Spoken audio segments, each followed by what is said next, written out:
ஹரே கிருஷ்ணா. ஓம் நமோ பகவத்தே வாசுதேவாய. ஹரே கிருஷ்ணா. ஸ்ரீமத் பகவத்கீதை அத்தியாயம் 2, கீதையின் உட்பொருட் சுருக்கம். பதம் 25. அவ்யக்தோயம் அச்சிந்த்யோயம் அவிகார்யோயம் உச்யதே தஸ்மாதேவம் விதித்வைனம் ந அனுசோஷிதும் அர்ஹசி. டிரான்ஸ்லேஷன்: ஆத்மா கண்ணுக்கு எட்டாததும் சிந்தனைக்கு அப்பாற்பட்டதும் மாற்ற முடியாததும் ஆகும். அவ்யக்த அப்படின்னா பார்வைக்கு எட்டாதது, அச்சிந்திய அப்படின்னா சிந்தனைக்கு அப்பாற்பட்டது, அவிகாரிய அப்படின்னா மாற்றமில்லாதது. அதனால் இதுக்காக நீ உடலுக்காக கவலைப்படாத, ஆத்மா என்றும் நிலையானது அப்படின்னு பகவான் சொல்கிறாரு. Purport by Sheela Prabhat. ஜெய் ஷீல பிரபாத். முதல்லையே சொன்ன மாதிரி எந்த பைனாக்குலரால் கூட பார்க்க முடியாத அளவுக்கு நம்மளுடைய நம்மளுடைய இந்த பௌதீக கண்களுக்கு எட்டாத அளவு நுண்மையான அளவுடையதாக இருக்குது ஆத்மா. அதனால் ஸ்ருதி அல்லது வேத அறிவின் மூலமாக தான் ஆத்மாவை பற்றி நம்மளால் தெரிஞ்சுக்க முடியும்.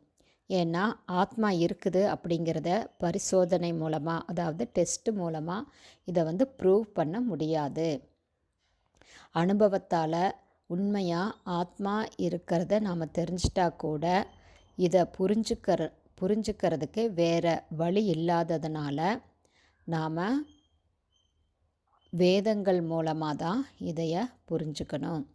அதாவது உயர் அதிகாரத்தின் அடிப்படையில் மட்டும்தான் நாம் பல விஷயங்களை தெரிஞ்சுக்க வேண்டி இருக்குது. அதாவது தன்னுடைய தாயின் அத்தாட்சியை அடிப்படையாக கொண்டு தான் தன்னுடைய தந்தை யார் அப்படிங்கிறத ஒருத்தனால் தெரிஞ்சுக்க முடியும். தாய் சொல்லக்கூடிய உண்மையை யாராலும் மறுக்க முடியாது. ஏன்னா தந்தை யார் என்பதை அறிய தாயை காட்டிலும் வேறு அத்தாட்சி இல்லை. அது மாதிரி ஆத்மாவை புரிந்து கொள்ளவும் வேதங்களை படிப்பதை தவிர வேறு வழி கிடையாது. ஏன்னா மனிதனுடைய ஆய்வறிவுக்கு பரிசோதனைக்கெல்லாம் எட்டாதது ஆத்மா. அந்த மிக மிக நுண்ணிய ஆத்மா உணர்வுடையதாக இருக்குது. இதுவும் வேத வாக்கு. இதை நாம் ஏற்றுக்கிட்டே ஆகணும். மேலும் உடல் மாற்றங்களைப் போல ஆத்மாவில் எந்த மாற்றமும் ஏற்படாது. உடல் தான் பிறக்குது, வளருது, சில உற்பத்தி பொருள்களை, குழந்தைகளை உண்டு பண்ணுது. அந்த குழந்தைகளும் தனித்தனி ஆத்மா.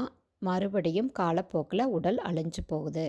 ஆனால் நிலையான ஆத்மாவுக்கு எந்த விதமான மாற்றமும் இல்லை. ஹரிபோல்.